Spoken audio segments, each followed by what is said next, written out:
Hello दोस्तों, कैसे हैं आप सब लोग। आशा करते अच्छे होंगे। स्वागत है आप सबका एजुकेशन चैनल पर, जिसमें हम देख रहे हैं बाल महाभारत कथा कक्षा 7। वीडियो को देखने के लिए चैनल को लाइक शेयर सब्सक्राइब कर लीजिए। आइए पढ़ते हैं इस वीडियो के माध्यम से आगे के इस पाठ को और जानते हैं महाभारत के युद्ध के बारे में। पाठ 35 युधिष्ठिर की चिंता और कामना। तो पहले वीडियो में क्या था, अभिमन्यु मारा गया था। तो अब यहाँ युधिष्ठिर को और चिंता सताने लगी कि अब आगे क्या होगा। तो आइए जानते हैं इस पाठ के माध्यम से। दुर्योधन को अर्जुन का पीछा करते देखकर पांडव सेना ने शत्रुओं पर और भी जोर का हमला कर दिया। धृष्टद्युम्न ने सोचा कि जयद्रथ की रक्षा करने हेतु यदि द्रोण भी चले गए तो अनर्थ हो जाएगा। इस कारण द्रोणाचार्य को रोके रखने के इरादे से उसने द्रोण को लगातार आक्रमण जारी रखा। धृष्टद्युम्न की इस चाल के कारण कौरव सेना तीनों हिस्सों में बंटकर कमजोर पड़ गई। तो देखिए, अभी तक क्या था, अभिमन्यु मारा गया था, वहाँ दुर्योधन का पुत्र लक्ष्मण मारा गया था। तो सभी बदले की भावना से युद्ध लड़ रहे थे। अब इनको क्या था, अर्जुन को जयद्रथ को मारना था। तो यहाँ अगर सारी सेना कौरव की एक जगह होकर लड़ती तो युद्ध को नहीं जीत पाती। तो धृष्टद्युम्न ने क्या किया, द्रोण को रोक के रखा। अगर द्रोण वहाँ युद्ध करने के लिए पहुँच जाते अर्जुन के पास तो भी अर्जुन को जयद्रथ नहीं मिल पाता। आगे है, इतने में धृष्टद्युम्न उछलकर द्रोण के रथ पर जा चढ़ा और विक्षिप्त सा होकर द्रोण पर वार करने लगा। धृष्टद्युम्न का हमला जारी रहा। अंत में द्रोण ने क्रोध में आकर एक अत्यधिक पौना बाण चलाया और वह पांचाल कुमार के प्राण ही ले लेता है यदि सात्विक का बाण उसे बीच में पुनः न काट देता। अचानक सात्विक के बाण रोक लेने पर द्रोण का ध्यान उसकी ओर चला गया। इसी बीच पांचाल सेना के रथ सवार धृष्टद्युम्न को वहां से हटाकर ले गए, परंतु सात्विक भी कोई मामूली वीर नहीं था। पांडव सेना के सबसे चतुर योद्धाओं में से उसका स्थान था। जब उसने द्रोणाचार्य को अपनी ओर झपटते देखा तो वह खुद ही उनकी ओर झपटा और इस तरह बहुत देर तक दोनों वीर लड़ते रहे। इसी बीच युधिष्ठिर को पता चला कि सात्विक पर संकट आया हुआ है। तो वह अपने आसपास के वीरों से बोले, कुशल योद्धा नरोत्तम और सच्चे वीर सात्विक आचार्य द्रोण के बाणों से बहुत ही पीड़ित हो रहे हैं। चलो हम लोग उधर चलकर उस वीर महारथी की सहायता करें। तो देखिए, द्रोण तो एक कुशल महारथी थे, उन्होंने ही चक्रव्यूह की रचना की थी। तो द्रोण को तो कोई नहीं हरा पा रहा था। तो उधर जो आसपास और वीर योद्धा थे वह भी सब मिलकर क्या है, द्रोण से लड़ने के लिए आ जाते हैं। उसके बाद धृष्टद्युम्न से बोले, द्रुपद कुमार आपको अभी जाकर द्रोणाचार्य पर आक्रमण करना चाहिए, नहीं तो डर है कि कहीं आचार्यों के हाथों सात्विक का वध न हो जाए। युधिष्ठिर ने द्रोण पर हमला करने के लिए धृष्टद्युम्न के साथ एक बड़ी सेना भेज दी। समय पर कुमुक के पहुंच जाने पर भी बड़े परिश्रम के बाद सात्विक को द्रोण के फंदे से छुड़ाया गया। तो द्रोण किससे लड़े जा रहे थे, सात्विक से लड़े जा रहे थे। ऐसा लग रहा था कि कहीं सात्विक को वह मार न डालें। तो सात्विक को बचाने के लिए युधिष्ठिर ने और सेना को भेजा और सात्विक को बचा लिया। इस समय श्री कृष्ण के पंचजन्य की ध्वनि सुनाई दी। वह आवाज़ सुनकर युधिष्ठिर चिंतित हो गए। इस घड़ी अर्जुन की सहायता को चले जाओ। इतना कहते कहते युधिष्ठिर बहुत ही अधीर हो उठे। युधिष्ठिर के इस प्रकार आग्रह करने पर सात्विक ने बड़ी नम्रता से कहा, युधिष्ठिर, द्रोण की प्रतिज्ञा तो आप जानते ही हैं, अतः आपकी रक्षा का भार हमारे ऊपर है। महाराज वासुदेव और अर्जुन मुझे यह आदेश दे गए हैं कि और मुझ पर भरोसा करके यह भारी जिम्मेदारी डाल गए हैं। मैं उनकी बात कैसे टालूं? आप अर्जुन की जरा भी चिंता न करें। अर्जुन को कोई नहीं जीत सकता। तो जैसे ही उन्होंने कृष्ण की आवाज़ सुनी तो उन्हें लगा कि अर्जुन पर कोई संकट है, तो वह सात्विक से कहने लगे कि तुम अर्जुन की सहायता के लिए जाओ। लेकिन सात्विक ने युधिष्ठिर को समझाते हुए कहा कि अर्जुन के साथ स्वयं श्री कृष्ण हैं और उनके लिए हमें चिंता करने की ज़रूरत नहीं है, और अर्जुन ने और श्री कृष्ण ने मुझे आपकी रक्षा के लिए यहाँ छोड़ा है, मैं आपको छोड़ के नहीं जाऊँगा। आगे है, उधर जैसे ही सात्विक युधिष्ठिर को छोड़कर अर्जुन की ओर चला, वैसे ही द्रोणाचार्य ने पांडवों की सेना पर हमला करने शुरू कर दिए। पांडवों की सेना 2 पंक्तियों की जगह से टूट और फिर उन्हें पीछे हटना पड़ गया। यह देखकर युधिष्ठिर बड़े चिंतित हो गए और बोले, भीम, मेरा कहा मानो तो तुम भी अर्जुन के पास चले जाओ और सात्विक तथा अर्जुन का हालचाल मालूम करो।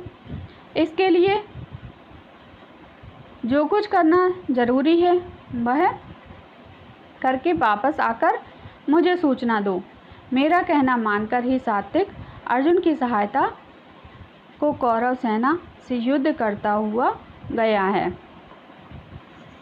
यदि तुम उनको कुशलतापूर्वक पाओ तो सिंहनाद करना, मैं समझ लूँगा कि सब कुछ कुशल है। तो देखिए, युद्ध क्षेत्र में सब तुरंत एक दूसरे के पास तो नहीं जा सकते थे, युद्ध क्षेत्र भी बड़ा होता था और सभी अपने अपने ग्रुप में अपने अपने समूह में लड़ रहे होते हैं। तो उसके लिए कि किसी को कोई अनिष्ट आशंका है या किसी के पास ज़्यादा योद्धा आके खड़े हो गए हैं लड़ने के लिए, तो उस समय सिंहनाद किया जाता था। सिंहनाद जैसे बिगुल बजाया जाता है, सीटी बजाई जाती, वैसे ही सिंहनाद किया जाता था कि हमको अभी ज़रूरत है, कि हमको अब हम सकुशल हैं। तो इशारों से बातें होती थी, समझ लेते थे वहाँ पर कि सब कुशलतापूर्वक चल रहा है। भीमसेन ने युधिष्ठिर की बात का प्रतिवाद नहीं किया और वह धृष्टद्युम्न से बोला, आचार्य द्रोण के इरादे से तो आप परिचित हैं। किसी न किसी तरह भ्राता युधिष्ठिर को जीवित पकड़ने का उनका प्रण है। राजा की रक्षा करना ही हमारा प्रथम कर्तव्य है। जब वह स्वयं मुझे जाने की आज्ञा दे रही हैं तो मैं उसका पालन करना अब मेरा धर्म हो जाता है। इस कारण भ्राता युधिष्ठिर को आपके ही भरोसे पर छोड़कर जा रहा हूँ। इनकी भली भांति रक्षा कीजिएगा। तो यहाँ देखिए, सात्विक अर्जुन की सहायता के लिए गया था और इधर भीमसेन भी धृष्टद्युम्न के सहारे युधिष्ठिर को छोड़कर अर्जुन की सहायता के लिए जा रहे हैं। और युधिष्ठिर को क्या था कि द्रोणाचार्य जो है युधिष्ठिर को जीवित पकड़ना चाहते थे। तो भीमसेन जो है धृष्टद्युम्न को चेतावनी देते हुए जाते हैं कि आप युधिष्ठिर की रक्षा कीजिएगा। धृष्टद्युम्न ने कहा, तुम किसी प्रकार की चिंता न करो और निश्चिंत होकर विश्वास रखो कि द्रोण मेरा वध किए बिना युधिष्ठिर को पकड़ नहीं सकेंगे। आचार्य द्रोण के जन्म के बैरी धृष्टद्युम्न को इस प्रकार विश्वास दिलाने पर भीम निश्चिंत होकर तेजी से अर्जुन की तरफ चल दिए। जितने भी सैन्य दल मुकाबला करने आए थे उन्हें मारता गिराता हुआ भीम अंत में उस स्थान पर पहुंच गया जहां अर्जुन और जयद्रथ की सेना लड़ रही थी। अर्जुन को सुरक्षित देखते हुए भीमसेन ने सिंहनाद किया। भीम का सिंहनाद सुनकर श्री कृष्ण और अर्जुन आनंद के मारे उछल पड़े और उन्होंने भी जोरों से सिंहनाद किया। इन सिंहनादों को सुनकर युधिष्ठिर बहुत प्रसन्न हुए। उनके मन से शोक के बादल हट गए। उन्होंने अर्जुन को मन ही मन आशीर्वाद देते हुए कहा दिया। वह सोचने लगे कि अभी सूरज डूबने से पहले अर्जुन अपनी प्रतिज्ञा पूरी कर लेगा और जयद्रथ का वध करके लौट आएगा। हो सकता है जयद्रथ के वध के बाद अर्जुन दुर्योधन शायद संधि कर ले। इधर युधिष्ठिर मन ही मन शांति स्थापना की कामना कर रहे थे। उधर मोर्चे पर जहां भीम, सात्विक और अर्जुन थे वहां घोर संग्राम हो रहा था। थोड़े ही समय में जिस स्थान पर अर्जुन और जयद्रथ का युद्ध हो रहा था दुर्योधन भी वहां आ पहुंचा, मगर थोड़ी ही देर में बुरी तरह हारकर मैदान छोड़कर भाग खड़ा हुआ। इस भांति उस रोज कई मोर्चों पर जोरों से युद्ध हो रहा था।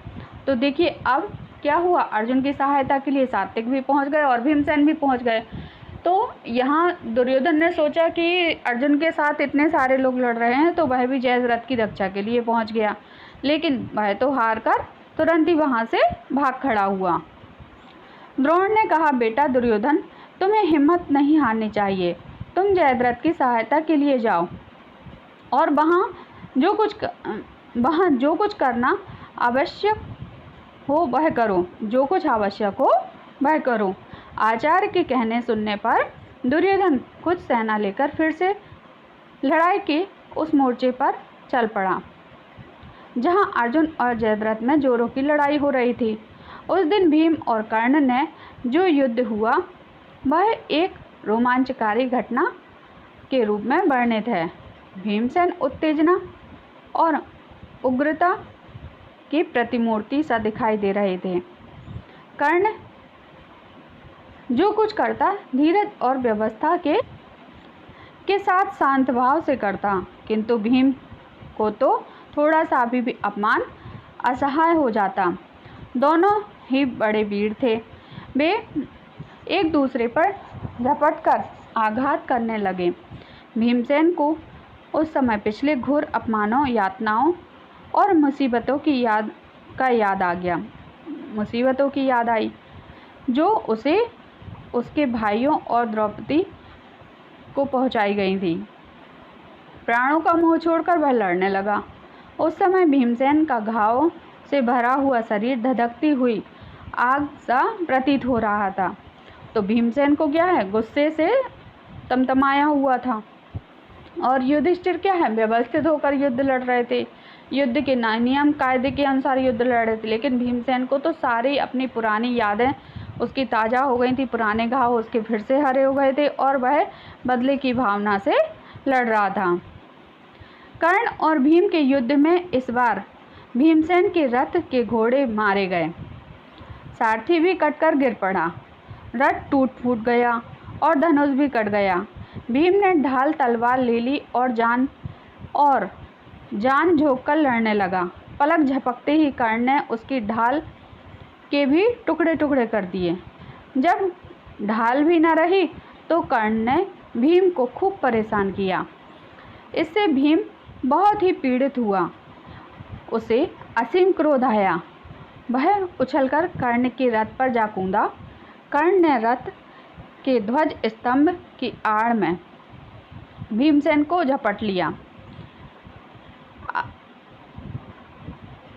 ध्वज स्तंभ की आड़ लेकर भीमसेन की झपट से अपने को बचा लिया। भीमसेन नीचे जमीन पर कूद पड़ा और विलक्षण युद्ध करने लगा। मैदान में जो रथ के पहिए, घोड़े, हाथी आदि पड़े हुए थे उन्हीं को उठाकर वह कर्ण की तरफ फेंकता गया, जिससे उसे क्षण भर भी आराम न मिल पाया।